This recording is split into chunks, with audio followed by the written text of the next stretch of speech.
Movie के start होते ही हम देखते हैं एक डैनियल नाम के आदमी को जो कि पुल से अपने बेटे एरिक की बॉल निकाल रहा था। फिर हम देखते हैं एक बच्चे को जिसका नाम एरिक था। उसे रात में कुछ आवाजें सुनाई देने लगी थी जिसकी वजह से वो रातों को सो नहीं पाता था।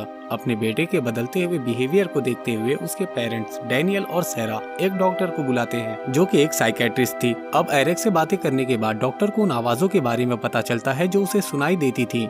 एरिक उसे ये भी बताता है कि वो आवाजें मुझे ड्राइंग बनाने के लिए कहती है। एरिक की ये बात सुनकर डॉक्टर थोड़ी बहुत हैरान होती है। डॉक्टर एरिक के पेरेंट्स को ये भी बताती है कि वो सबको इमेजिन कर रहा है क्योंकि आप लोग अभी अभी एक नए घर में शिफ्ट हुए हैं जिससे एरिक बिल्कुल अकेला पड़ गया है। अब ये सब बातें बताने के बाद डॉक्टर वहाँ से जा रही होती है। तभी उसकी गाड़ी के रेडियो में से अजीब सी आवाजें आने लगती हैं और साथ ही हम देखते हैं एरिक को जो अपने रूम में एक ड्राइंग बना रहा होता है। उसके बाद हम फिर से डॉक्टर को देखते हैं जो कि ड्राइव कर रही थी। तभी उसके कान में एक मक्खी चली जाती है। उसके बाद डॉक्टर की आंखों में खून आ जाता है और वो अपनी कार से कंट्रोल भी खो देती है। तभी उसकी कार एक पेड़ से टकरा जाती है। उस पेड़ की नुकीली टहनी उसके मुंह के अंदर घुस जाती है जिससे उसकी मौत हो जाती है। डॉक्टर के मरने के बाद वो मक्खी उसके कान से बाहर आती है और उड़ जाती है। उधर एरिक एक ड्राइंग कंप्लीट करता है जिसमें टहनियों पर खून लगा हुआ था। इस बात से अनजान डैनियल घर में एक दीवार पर लगी मक्खियों से परेशान हो रहा था। वो मक्खियों को भगाने के लिए स्प्रे कर ही रहा था। तभी एरिक अपने डैड को वॉकी टॉकी की मदद से उन्हें पुल से एक बॉल निकालने के लिए बुलाने लगता है, जिसके बाद डैनियल उसकी पुल से बॉल निकाल के दे देता है और साथ ही वो अपने बेटे को पुल के करीब जाने से मना कर देता है। इसी दौरान सैरा एरिक को नहाने के लिए बुला लेती है। नहाने के दौरान एरिक को बाथरूम में लगे वॉकी टॉकी से अजीब सी आवाजें आने लगती है, जिसे सुनने के बाद वो अपनी मॉम से कहता है कि क्या डैड मुझसे नफरत करते हैं, जिस पर उसकी मॉम सैरा कहती है कि ऐसा कुछ नहीं है, तुम्हारे डैड तुम्हें बहुत प्यार करते हैं। रात में सैरा डैनियल से पूछती है कि क्या तुमने एरिक से कुछ कहा है, जिस पर डैनियल कहता है कि नहीं, मैंने कुछ नहीं कहा। और वो समझ जाता है कि जरूर एरिक ने अपनी मॉम से कुछ कहा है। वो सैरा को समझाता है कि जब एरिक स्कूल में कुछ दोस्त बना लेगा तो वो बिल्कुल ठीक हो जाएगा। अब आधी रात के बाद पुल के पास से तेज आवाजें आने लगती हैं, जिसकी वजह से डैनियल की आंख खुल जाती है और वो गेट को बंद करने चला जाता है। जब वो गेट बंद करके अंदर घर में आता है तो वो देखता है कि एरिक वॉकी टॉकी पर किसी से बात कर रहा है। दूसरी तरफ हम एरिक को देखते हैं जिसके रूम में अचानक से उसका खिलौना आवाज करने लगता है। जब वो उसे बंद कर रहा होता है तभी उसकी नजर पर्दे के पीछे पड़ती है जहाँ कोई खड़ा है। ये सब देखकर वो काफी डर जाता है और वो अपने बेड पर आ जाता है, लेकिन धीरे धीरे कोई उसके पास आता है और उसका मुंह पकड़ लेता है। तभी वहाँ उसके डैड आ जाते हैं जो एरिक को समझाने की कोशिश करते हैं। इसी दौरान डैनियल के हाथ से उनका फैमिली फोटो फ्रेम नीचे गिरकर टूट जाता है और उसके हाथों पर चोट लग जाती है। अगले दिन सैरा घर आकर डैनियल को बताती है कि एरिक स्कूल से सस्पेंड हो गया है क्योंकि वो एक क्लोरेट में छुप गया था और उसने प्रिंसिपल को काट भी लिया था। सैरा एरिक से कहती है कि अब रोज तुम्हें डॉक्टर मिलने आएंगी, लेकिन एरिक कहता है कि डॉक्टर मर गई है। ये बात सुनकर दोनों को लगता है कि एरिक कुछ भी बोल रहा है, पर थोड़ी देर के बाद डैनियल को एक फोन कॉल से ये बात पता चल जाती है कि वो डॉक्टर सच में मर चुकी है। लेकिन उन्हें लगता है कि स्कूल में किसी ने ये बात एरिक को बताई होगी, जिससे उसे ये बात पता चली है। रात में एरिक को वॉकी टॉकी से कुछ आवाजें आने लगती है और वो ड्राइंग बनाने लगता है। इसी दौरान हम उसके रूम में एक औरत का साया देखते हैं जो जरूर एक स्पिरिट थी और उसे परेशान करने आई थी। अब फिर रात में 3:15 पर पुल के गेट की तरफ से आवाजें आने लगती हैं। डैनियल उसे बंद करने चला जाता है। तभी उसे वहाँ कुछ अजीब सा लगता है। वो फौरन से गन लेकर बाहर जाता है जहाँ उसे एरिक के कपड़े दिखते हैं और वो चिल्लाते हुए पुल की तरफ भागता है। दूसरी तरफ डैनियल की आवाज सुनकर सैरा एरिक के रूम में उसके देखने जाती है, लेकिन एरिक वहाँ नहीं था। उधर पुल के पास पहुँचते ही डैनियल को एरिक की बॉडी मिलती है जो पुल में तैर रही थी। डैनियल जल्दी से उसे पानी से बाहर निकालता है, लेकिन तब तक उसकी मौत हो चुकी थी। अपने बेटे की मौत से डैनियल और सैरा पूरी तरह से टूट जाते हैं। सैरा कुछ दिनों के लिए अपने माँ के घर जाकर रहने का फैसला करती है। सामान को पैक करते वक्त सैरा तकिए पर खून का निशान देखती है, लेकिन वो डैनियल के हाथ पर लगी चोट का खून समझकर उसे इग्नोर कर देती है। लेकिन उनका सारा पैसा घर के रिनोवेशन में लगा हुआ था, जिसकी वजह से वो सैरा के साथ जाने से मना कर देता है। अब सैरा के जाने के बाद डैनियल वो वीडियो लगाकर देखने लगता है जब वो लोग इस घर में शिफ्ट हुए थे। एरिक अपने इस घर को लेकर सबसे ज्यादा एक्साइटेड था। ये सब देखकर वो इमोशनल हो जाता है। इसी बीच उसे आवाजें आने लगती हैं। उसके बाद वो टीवी बंद कर देता है और बाहर जाने लगता है, लेकिन तभी टीवी वापस अपने आप ही चालू हो जाता है। डैनियल टीवी को फिर से बंद करता है, बाहर निकलता है और अपने वॉकी टॉकी पर हेलो कहता है, लेकिन उसे कोई भी रिस्पॉन्स नहीं मिलता। अब डैनियल अपनी वाइफ सैरा को वॉइस मैसेज भेजता है और अपना हाल चाल बताता है। अब वॉइस मैसेज में डिस्टरबेंस होने की वजह से अगली सुबह सैरा की कॉल आ जाती है जो उसे बताती है कि तुम्हारे वॉइस मैसेज में से अजीब सी आवाजें आ रही थी, तुम ठीक तो हो ना। डैनियल फोन रखने के बाद अपने भेजे हुए वॉइस मैसेज को सुनता है जिसमें उसे कुछ ऐसा सुनाई देता है जिससे वो शॉक्ड हो जाता है।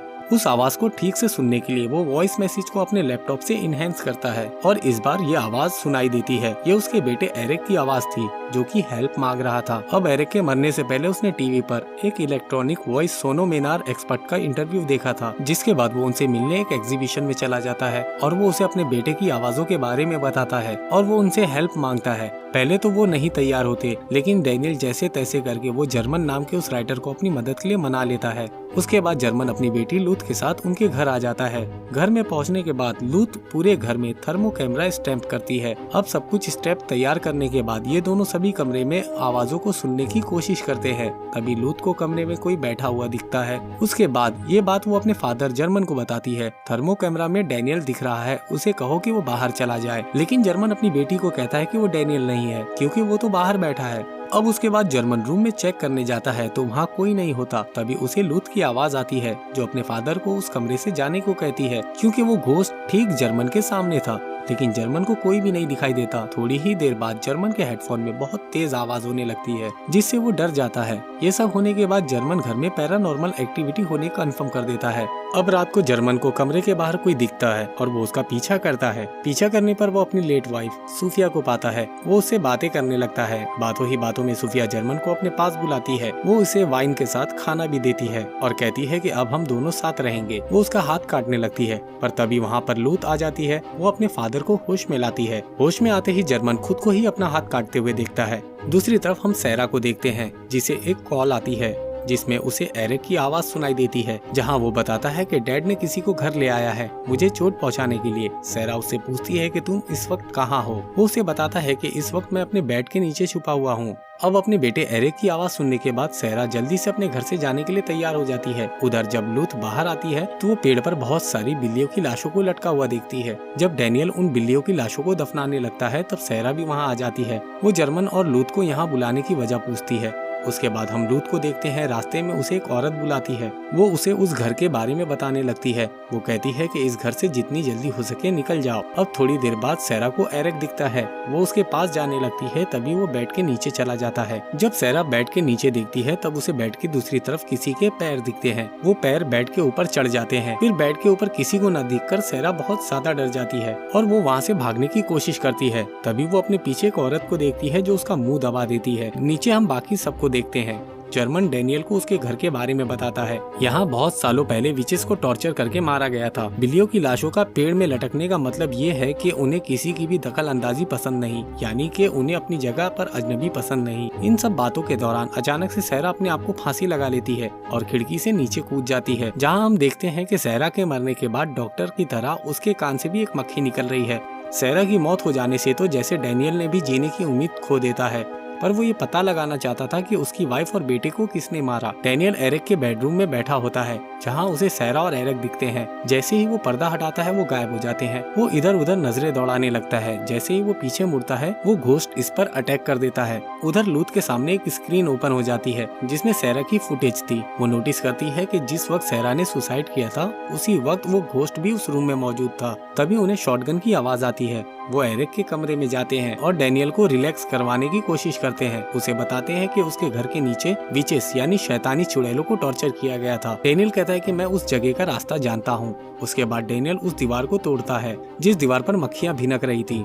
अब दीवार तोड़ने के बाद उन्हें वहाँ एक सीक्रेट रूम दिखता है, जहाँ उन्हें एक विच का स्केलेटन भी मिलता है, जिसको छूने से जर्मन को पता चलता है कि कैसे इस विच को टॉर्चर किया गया था। अब वो लोग इस विच की बॉडी को जलाने की तैयारी करते हैं। सबसे पहले जर्मन केरोसिन छिड़कने लगता है। वो लूथ को बाहर ही रुकने को कहता है, लेकिन नीचे जाते ही फ्लैश लाइट सही से काम नहीं करती और इसी बीच उस विच का घोस्ट उसके सामने आकर उस पर हमला कर देता है। बाहर से लूथ अपने फादर को आवाज लगाती है, लेकिन नीचे से कोई आवाज नहीं आती। तभी लूथ को अपनी माँ दिखाई देने लगती है जो उसे अपने पास बुला रही थी, लेकिन लूथ को समझ आ जाता है कि ये इसी विच घोस्ट की एक चाल है। वो उसके पास जाने से साफ इनकार कर देती है। उसके बाद उसकी माँ तो गायब हो जाती है और वो विच अपने असली रूप में आकर उसे डराने लगती है।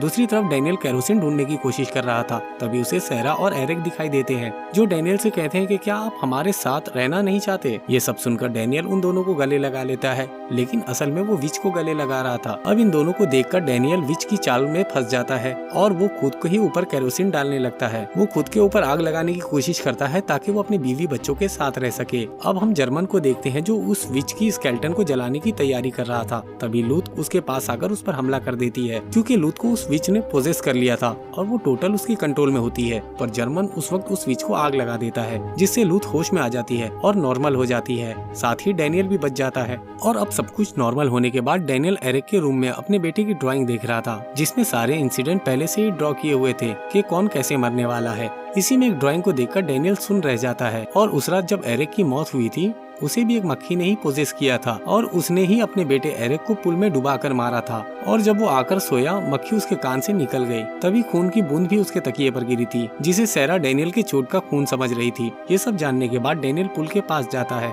और वो खुद को ही शूट करके मार डालता है। और तो और एरिक ने भी पहले से ही अपनी मॉम और डैड की मौत को ड्रॉ कर लिया था। खैर वो विच डेनियल को देख रही थी, जिससे हमें पता चलता है कि वो लोग उस विच को खत्म नहीं कर पाए और अभी भी वो इसी घर में है। और इसी के साथ ये मूवी यहीं पर खत्म हो जाती है। अगर आपको ये वीडियो पसंद आए तो वीडियो को लाइक, चैनल को सब्सक्राइब और हाँ, बेल आइकन की बटन को दबाना ना भूलें।